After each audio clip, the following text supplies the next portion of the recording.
This is Football Night in America, built by Lowe's. Welcome to the Football Night in America podcast presented by Lowe's. Maria Taylor alongside Matthew Berry, Mike Florio, Devin McCourty, Jason Garrett here with you. The happiest of us probably actually is Devin because we saw the Patriots win their 7th straight game. They went on the road, they beat the Buccaneers, and Devin, you are just sitting there like, what y'all gonna say now? No, I like good football. It just so happens to be the Patriots are playing good football this year. They had a huge test. They go on the road. They play against the Tampa Bay Buccaneers team that I think everyone wanted to see. What is this New England Patriots team? We watched it, and you were like, man, they can't keep just running the ball. Like, they're going to blitz. They're taking away the run. Next thing you know, Henderson hits 2 big runs, and that really was the game. And I talked about it during the show, the halftime swing. And I know Mike Vrabel, between Bill Parcells and Bill Belichick, sat in a lot of squad meetings where Belichick used to talk about, for me, hey, we're going to save timeouts. We want to have our timeouts at the end of the half. We're going to defer. We're going to try to score before the half, get the ball back and score. He makes a gutsy call and doesn't really go on first down, but they get the touchdown before the half. Second play of the second half, Travion Henderson, long touchdown. And I thought that's really would open the game up, and they played well enough to hold Tampa Bay and Baker Mayfield off at the end, but that halftime swing was huge. No doubt. It was a big day for them. I was a little concerned about them, a little skeptical. Everybody was on their bandwagon, but I said, really, who have they played? They went to Buffalo and had a big win, but everybody else teamed with losing records, and so they were accumulating these wins. Nothing against them. I'm glad they were doing that. But this was going to be their biggest test to me, to go down to Tampa, who I think is a really good football team. I think they're balanced. They play good defense. The quarterback is fantastic. And, you know, I love what Josh McDaniels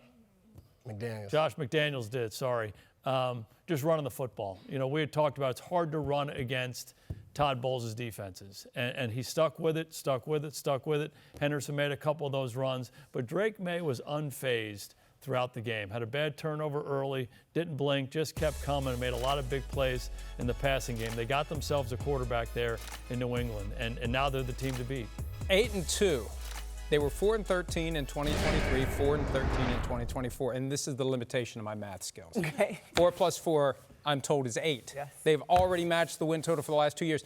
That moment at the end of the half, though, it really was gutsy, and if it hadn't worked, if Stephon Diggs doesn't catch that pass, and it was a great catch, gets his toes down, if that blows up in Mike Vrabel's face and they lose the game, that's going to be the thing that they're going to have a hard time getting past. And I know it worked, but boy, that was a risky move, turning down an opportunity to score, because you have no guarantee that second down, third down, fourth down is going to result in that touchdown. It worked, but I doubt he's going to put his hand toward that flame again. Yeah, you know what? Just to put some numbers to what Devin was talking about, I think the explosiveness, right? I mean, like they've played good defense all year long, and getting Christian Gonzalez back in the last couple of weeks, that's really helped that secondary. But the explosiveness, I feel like, was missing from this team. We've seen bits and pieces of it. Kayshon Boutte's had some nice moments over the season. He wasn't there today, but Matt Collins steps in, 6 for 106. You mentioned the 2 touchdown runs by Travion Henderson. They had 3 different touchdowns of 55 yards or more. So the 2 Henderson ones and the Kyle Williams play, which was unbelievable. By the way, Matt Collins also had a reception of 54 yards. So just being able to stretch the field that way, I thought was really impressive. Remember, no Kayshon Boutte in this game, no Ramondre Stevenson in this game, Antonio Gibson they lost. So they're counting on some other people. You know, I think a lot of people are like, who's Terrell Jennings? Yeah. You know, and he went out with a knee injury. I know he did, and so Drake May's just that good. He is just that good. He had the interception in the fourth quarter. Didn't phase him either as well. You saw the stats on the screen about how good he was against the blitz. If you're going to beat Todd Bowles, you've got to be good against the blitz, and it was an impressive performance from Drake May. And Kyle Williams was shot out of a cannon. Yeah. I mean, that was incredible. They get that on a regular basis, they're going to be hard to beat. I was waiting for someone to do the speed tracking on that one, but I never saw it pop up, but he was out of here. Yeah. We had a lot of comebacks, though, in Week 10. Let's go through them. The Colts, the Bears, the Texans, and the Ravens. The one that impressed you the most would be which team and why? I'm going to say the Texans. They're down 29-10 in the fourth quarter. They're at the time, they're 3-5. They're playing a divisional rival in the Jacksonville Jaguars. They've got Davis Mills. They've got a backup quarterback, and it would have been very easy. We're down 3 scores in the fourth quarter with our backup quarterback against a team with a winning record in our division. It would have been very easy to sort of like, let's fold up the tent. And they didn't. Davis Mills, who had been, so-so through the game, throws 2 touchdown passes in the fourth quarter, scrambles for the winning touchdown at the end. Jacksonville's a solid team, and I thought, given the stakes and the amount that they were down, I don't know what the Texans are going to do this year, but had they lost that game, I think their season's likely over. So I think just given the stakes and being down 3 scores in the fourth quarter, to me, that was the most impressive comeback today. And I spoke to Davis Mills after the game, and he said Danielle Hunter, their star defensive end, kept telling him and reminding him over and over again in the second half, we have a pretty good defense. We'll get our stops. We'll be here. We'll be doing our job. And, yeah, they gave up 29, which is odd, but the Texans just kept going. I think for the Colts to be down like they were, and it just felt like it wasn't their day. With the Falcons, you never know what you're going to get. We got the good Falcons today. It looked like the Falcons were going to take it. But then when it gets to overtime, after they get through that weird thing with the coin toss where they initially gave the Colts the option to call the coin toss, even though they're not the road team, to stop Atlanta and right down the field. Unbelievable. Dominated. And Jonathan Taylor, incredible what he's done today. 244 yards, 3 touchdowns, and they just keep rolling. And they needed that one after what happened last week. Yeah, just not to jump on any bandwagon, I did think that was impressive. But I think what the Bears did, I think we're watching Caleb Williams, we're watching this young quarterback under Ben Johnson. He's just getting more and more comfortable. And every game's not going exactly how they want it. And again, Jackson Dart going out, I think, played a part in this comeback. But the Giants were rolling. They were making some things happen. And I think in a game where we get it, Jackson Dart makes this team way better. You think, all right, there's a veteran quarterback coming in with a 10-point lead in the fourth quarter. It's going to be hard. Caleb Williams just makes the plays down the end. Whether it's a throw, whether it's a run, his ability in the clutch to say, hey, this is the play I need to make. I'm going to go make it. I think it's giving him more and more confidence. And he talked with Sims after the game about him and Ben Johnson, the relationship, how they're very similar, and you can see that showing up in the fourth quarter. Yeah, you guys all mention the word playmaker a lot, and sometimes people think that's bad analysis. Oh, he made a play. In all these games, when you're coming back, it is about a guy making a play. Daniel Jones on 3rd and 21 making a run. The throws that were made, the runs that were made in all of those games. For me, I'll take the Ravens. They're down in Minnesota, and the Ravens have struggled a lot throughout the year. They've kind of turned their season around a little bit, but Minnesota is a hard place to play. Yep. It's loud, momentum can get against you, and they just kept banging away. I thought they did a fantastic job on defense. Justin Jefferson is hard to guard, and they kind of kept him under wraps. J.J. McCarthy uncomfortable the entire game, and the Ravens and Lamar Jackson kind of took that game over. So for them getting their 3rd win at that place against a team that's pretty good, that needed the game.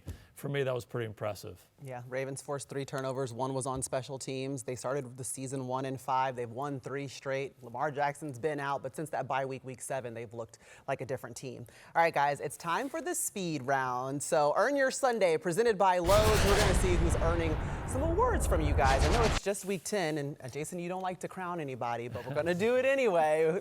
At week 10, who is your MVP? I'm going to go with Sam Darnold.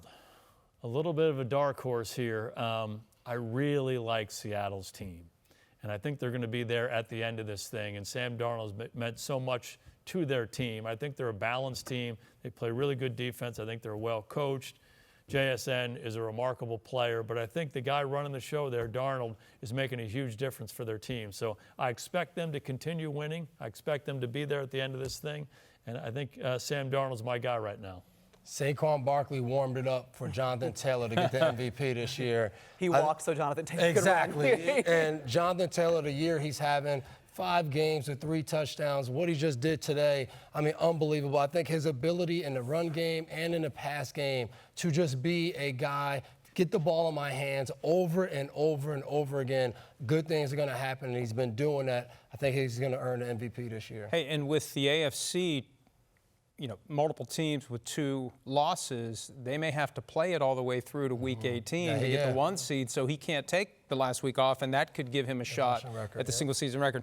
Matthew Stafford, first player in NFL history with 3 straight games of 4 or more touchdown passes and no interceptions. He's 37. There are all those questions about his back in July, and was he going to be healthy, and if he is healthy, how long is he going to stay healthy? He's incredible. He looks as good as he ever has. Coach, you were saying earlier he's gotten to that Tom Brady point late in the career where there's nothing you haven't seen. You can diagnose every play. He's doing no-look passes. The Rams' defense is very good, and their offense is very great. And Matthew Stafford is the reason for all of it. I think he's the MVP. I wrote down Stafford, but just to give a couple other names real quickly, I'll say that earlier this week on Fantasy Football Happy Hour, on Wednesdays, we have a segment where we do future bets. Like, in one of the ones we did this week was who's gonna win the MVP, and Lamar Jackson was 22-1. I said there's no world in which Lamar Jackson should ever be 22-1 to win the MVP. They're gonna win that division, the Ravens are, and you just sort of see what if you really want to go the definition of most valuable player.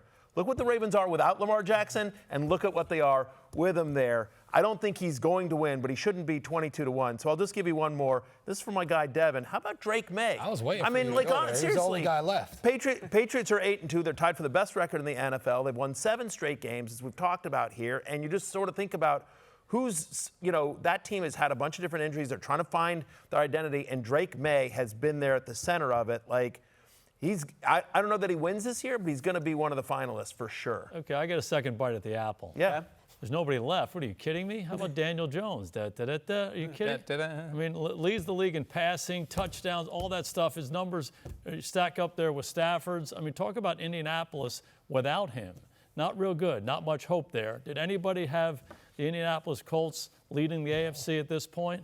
Jonathan Taylor, great story. I think Shane does a great job, Anarumo. But without that quarterback and the level he's played at, he's making all the big plays in the big moments. They're winning a lot of games. And a dynamic to keep in mind, Daniel Jones, Jonathan Taylor, they could divide the votes a little bit and open it up for somebody else. Because you've seen that. You saw that with Dak and Zeke in 2016. There was a lot of talk, both of them, Rookie of the Year, MVP, and it dilutes the votes for the two individuals. All right, well, that's just through week 10. Who right now is the favorite, JK? Did you tell me Drake May before? Drake May. How about that? Wow. Drake! Hey, Drake. All All right, well, that's all we got today for Football Night in America. We hope you've already seen our Dans. If you do, then you know what I'm referencing. We will see you next week. We're actually going to be on site in Philly as the Lions come in town to take on the Eagles for Week 11. Make sure you join us at 7 Eastern on NBC and Peacock for Football Night in America.